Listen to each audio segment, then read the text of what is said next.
Week 2 of the fantasy season is here, and before you set your final starting lineups, here are 8 things that you need to know before Sunday's action kicks off. First thing that you need to know is that in week 1 of the NFL season, Jackson Smith and Jigba had an 83% target share when it came to the Seattle Seahawks wide receiver. We saw 150 passing yards out of Sam Darnold in week 1. 124 of those passing yards went to Jackson Smith and Jigba. He had a massive amount of volume in week 1, and we can't ignore that going into week 2, which to some people might feel like a tough matchup.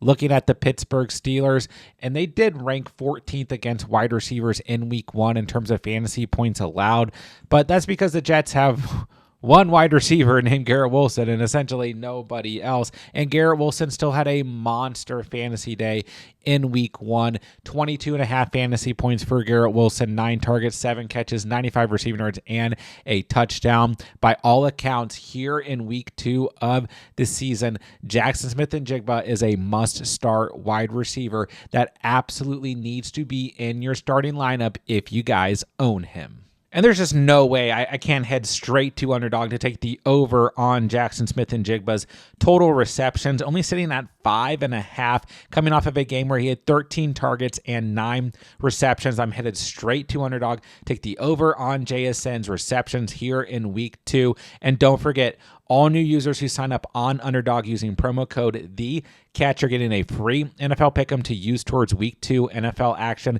Take that free Pick Em, pair it with JSN's over on receptions, and then both of those lines hit, you'll automatically double your cash entry. Plus, Underdog has a new exclusive offer to all users who sign up using promo code THECATCH. That link is down below. Once you play through $5 on Underdog, you're going to automatically receive $50 in bonus cash to use towards week 2 NFL action. And on top of that, Underdog is also going to give you a 50% deposit match up to $1,000. So make sure you guys sign up using promo code THECATCH if you want to take advantage of all of Underdog's week 2 exclusive NFL offers. The next thing that you need to know is that Mac Jones is getting the start at quarterback for the Niners. It won't be Brock Purdy as he is out this week, but I still believe that Ricky Pearsall is a must-start wide receiver here in week 2 of the season. In week 1 against Seattle, 14.8 fantasy points, 7 targets, 4 catches, and 108 receiving yards. Here on the road again in week 2 for the Niners, they will face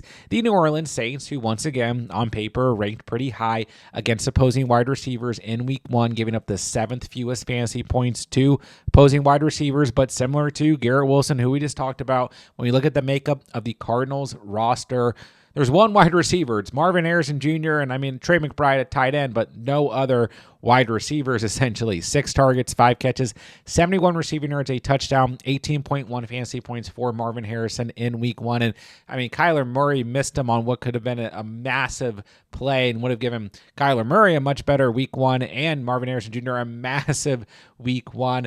And ultimately, still a very good day for Marvin Harrison. He finished as the wide receiver 10 in week 1 of the season. There's no reason to believe that Ricky Pearsall can't come out of this game with a high ceiling, solid PPR day.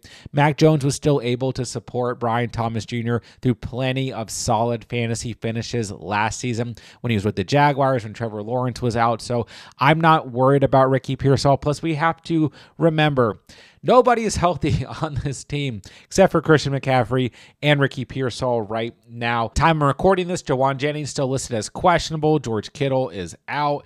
We know that Ricky Pearsall is going to be in line for a massive amount of volume regardless of who the starting quarterback is. So still think he's very safe this week. Don't be afraid of this matchup on paper. Ricky Pearsall is in line for another big Sunday.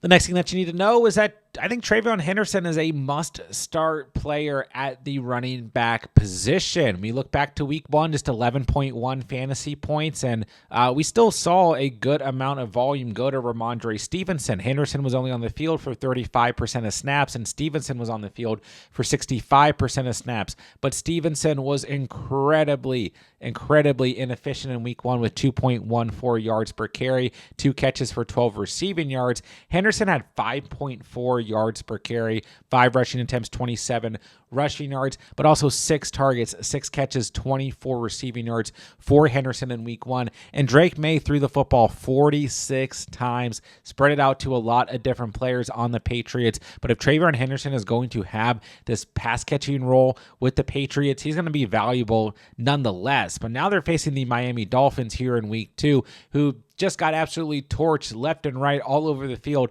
by the Colts offense led by Daniel Jones. This is a great spot for the Patriots here in week 2, but I truly believe as the weeks start to progress here, we're going to see more and more volume go to TreVeyon Henderson. Miami this week, then Pittsburgh, Carolina, Buffalo, New Orleans, Tennessee. Those are all teams that finished in the bottom 10 against the running back position in fantasy in week 1.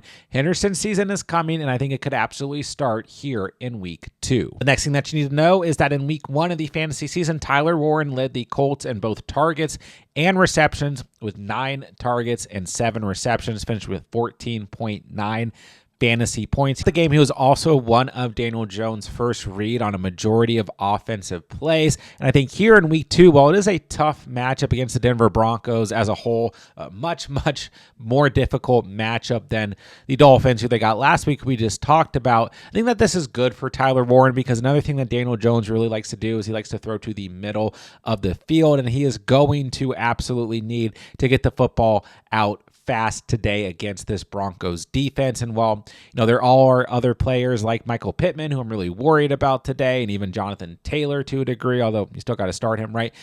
There are players that will benefit from, the kind of overall play calling that's going to happen today and this defensive matchup. I think that Tyler Warren is absolutely one of those players. He's going to be in line for another 8 to 10 target game today and ultimately be the security blanket for Daniel Jones in this matchup. I'm seeing another double-digit game as a lock for Tyler Warren. He finished as the tight end 8 in week 1 of fantasy football. Should absolutely be locked and loaded into your guys' starting lineup. Don't get too freaked out about this matchup. Not a great matchup, but I do think at the end of the day, it is going to benefit Tyler Warren at the tight end position. Next thing that you need to know, one last rookie here. TMac led the Panthers in targets in week 1 with 9 targets, air yards with 118 total air yards, and in receiving yards with 68 total receiving yards. So I do like this week 2 matchup a lot for TMac. I think he is a player who, only 11.8 fantasy points in week 1 may have you feeling a little queasy, but all those numbers we just went over are very good. 9 targets, 5 catches, 68 receiving yards on the field for 83% of snaps. And if you guys watch this game, it was TMac and nobody else. I don't think anytime soon guys like Xavier Legette or Hunter Renfrow or Jatavion Sanders are going to make this big impact on this team. TMac is the first read and the guy that Bryce Young is going to be looking to in a majority of snaps. Gets the Arizona Cardinals this week, kind of middle of the pack against wide receivers in week 1. We didn't really see a massive game out of Olave or Shaheed in that week 1 performance, but they were both okay. TMac should be able to come away with a very solid, safe floor in week 2, but he has some nice upside because we got to imagine the Panthers offense has to get a little bit going, has to be better than it was last week. I would argue maybe it's a tougher matchup here in week 2, but I don't know. The Jags defense looked okay in week 1. Ultimately, what you got to be encouraged by was the overall usage for TMac in week 1. Similar to a guy like TreVeyon Henderson, even if we didn't see a massive ceiling in week 1, the usage was there. Similar to a guy like Omarion Hampton, although I guess we don't want to always, compare a wide receiver to running backs, but, we saw some limited usage for some of these top tier rookie players, but they were still very productive in that limited usage is the point I'm making. TMac, a very good flex here in week 2, and I think he could improve on what he did in week 1. The next thing that you need to know is that Hollywood Brown led all wide receivers in week 1 with 16 total targets in week 1. The Eagles secondary gave up 24 points on 17 total targets to the Cowboys wide receiver CeeDee Lamb and George Pickens in week 1. Hollywood Brown is the only guy here, okay? I know Juju could get some involvement. We do have Travis Kelce hanging around too. But that's about it, right? Hollywood Brown should be in line for another massive game in week 2.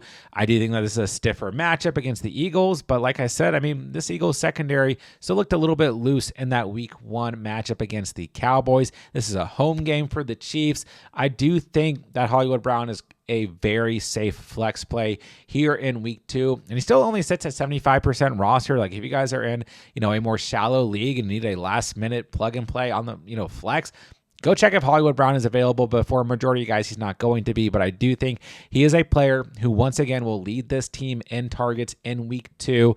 I don't think it's going to be Travis Kelce. I don't think it's going to be any other wide receiver on this team. I certainly don't think it's going to be any of the running backs. So the volume should be there for Hollywood Brown. I don't know if it'll be 16 targets necessarily, but he is in line for another massive game with a safe floor and a high ceiling here in week 2. He is a very, very safe flex play. Next thing that you need to know is that Darnell Mooney is going to play in week 2 against the Minnesota Vikings. He has practiced in full. He's off the injury report as he was dealing with that shoulder injury suffered in the offseason. He's good to go. Missed week 1, but he's going to get a good matchup against a bottom 12 unit in week 1 against opposing wide receivers in terms of fantasy points allowed in the Minnesota Vikings on Sunday Night Football. And I've talked a little bit about this matchup throughout the course of the week. I like this matchup for fantasy. I think overall that this is going to be a good matchup, and I do think that we'll see plenty of Darnell Mooney implemented, because if you guys watch that week 1 game, like Drake London was fine, but the Falcons really struggled to get a secondary wide receiver implemented into the game plan. Casey Washington was the next man up, and he was like okay, but he's out due to concussion. He's not even playing in week 2. So, Ray-Ray McCloud kind of got phased out a little bit. Then Cordero Hodge did absolutely nothing. So, Mooney should be in line for a solid game, even with Bijan Robinson getting some volume out of the backfield and Kyle Pitts having pretty nice volume in week 1. We should see Mooney walk into pretty decent volume, especially with Drake London. He's going to play and everything, but he is also coming off of a shoulder injury. So if you guys need a last-minute flex option, Mooney's sitting at 56% rostered. In general, I think he's worth picking up. I talked about him in yesterday's last-minute waiver wire additions, but also if you guys are in desperation territory, looking for somebody to help you, Darnell Mooney might be out there and available. And like I said, I think he is in line for a solid overall night here in week 2. The last thing that you need to know is that Justin Fields is an absolute must-start quarterback here in week 2 of the fantasy season. He'll be going up against the Buffalo Bills defense that allowed the 29th most fantasy points to opposing quarterbacks in week 1, which was Lamar Jackson. And ultimately, this Bills defense got absolutely shredded by the running attack of the Ravens in week 1. And now listen, I get it. Lamar Jackson, Derrick Henry, very different than Justin Fields and Breece Hall, but you can't really deny that Fields and Breece Hall are in a really good spot at home against the Bills here in week 2. They both had really big games in week 1 against the Pittsburgh Steelers, so I absolutely love them in this matchup against the Bills. Love Justin Fields. I love Breece Hall. I love Garrett Wilson this week. These guys should all be in line for big games. Fields finished as the QB4 in week 1 with 29.5 fantasy points. He's an absolute must-start player for me here in week 2 at the quarterback position. I'm expecting points in this matchup because not only was the Bills defense bad in week 1, the Jets defense was pretty dang awful too. And the Bills are a better team offensively than the Pittsburgh Steelers. I will go ahead and make that bold claim. Ultimately expecting points in what's going to be a good divisional matchup. If you guys own Justin Fields, you picked him up off waivers, you draft him as a second QB. If you guys have another QB on your roster, I really think that Justin Fields is going to be worth starting over a lot of quarterbacks that are like the top tier elite guys here in week 2. And there you guys have it. There's 8 things that you need to know before Sunday's slate of action kicks off here in week 2 of the fantasy season. Don't forget, guys, I'm answering all fantasy football questions in the comments down below. If you guys have any fantasy football questions whatsoever before you set your starting lineup and final starting lineup here in week 2, drop me a comment. I will answer as many as I can before the games kick off today. And while you guys are down there, it really does help me out if you guys hit that subscribe button on the way out. And this is all we do here all year long, free fantasy football content, redraft, dynasty, and best ball. If you guys are into that, be sure to subscribe on the way out. If you guys need anything else last minute, the videos will pop up on the screen here. We have everything you could possibly need for week 2 this season, and we'll have everything that you could possibly need for week 3 and every other week to come here in the 2025 fantasy season. So with that, I'll say thank you guys so much for watching and or listening, and remember, you saw it here on The Catch.